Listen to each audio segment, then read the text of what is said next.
સહિત દક્ષિણ ગુજરાતમાં 4 થી 5 દિવસ હીટ વેવની હવામાન વિભાગ દ્વારા આગાહી કરાઈ છે, જેને લઈ સુરત નવી સિવિલ હોસ્પિટલ એલર્ટ મોડમાં છે। 10 બેડનો સ્પેશિયલ હીટ વેવ વોર્ડ તૈયાર કરવામાં આવ્યો છે, તો વોર્ડમાં વેન્ટિલેટર સહિત ઇમરજન્સી સુવિધાઓ ઉપલબ્ધ કરવામાં આવી છે।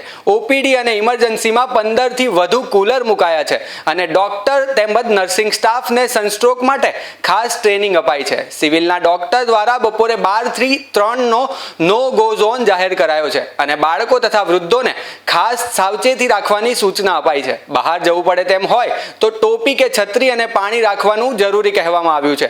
ડિહાઇડ્રેશનથી બચવા પાણી, છાશ, લીંબુ શરબત પીવાની સલાહ અપાઈ છે। ઇમરજન્સી કેસ માટે હોસ્પિટલ સંપૂર્ણ તૈયાર હોવાનું સિવિલ તંત્રએ જણાવ્યું હતું। હાલમાં હવામાન ખાતા તરફથી હીટ વેવની આગાહી છે, જેથી અગમચેતીના પગલા રૂપે સિવિલ હોસ્પિટલમાં કેટલાક પગલાં લેવામાં આવ્યા છે।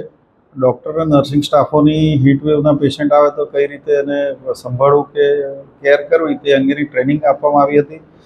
કેઝ્યુઅલ્ટીમાં પણ એ માટેની વ્યવસ્થા કરવામાં આવી છે અને એક 10 બેડનો વોર્ડ પણ બનાવવામાં આવ્યો છે। ચોથા માળે કિડની બિલ્ડિંગમાં બનાવવામાં આવ્યો છે, જ્યાં વેન્ટિલેટર સહિતની તમામ સુવિધાઓ ઉપલબ્ધ છે અને પ્રજાજનોને ખાસ તો એ સંદેશો છે કે અત્યારે હીટ વેવ દરમિયાન 12 થી 4 દરમિયાન ખૂબ જ એટલે સૂર્યના કિરણો સીધા પડતા હોય અને ખૂબ ગરમી લાગતી હોય તો એ સંજોગોમાં હીટ વેવની શક્યતા વધારે હોય છે અને પર્ટિક્યુલરલી ખાસ કરીને વૃદ્ધો, બચ્ચાઓ અને પ્રેગ્નન્ટ લેડી આ સમય દરમિયાન બને ત્યાં સુધી બહાર ન નીકળે એવું સૂચન છે।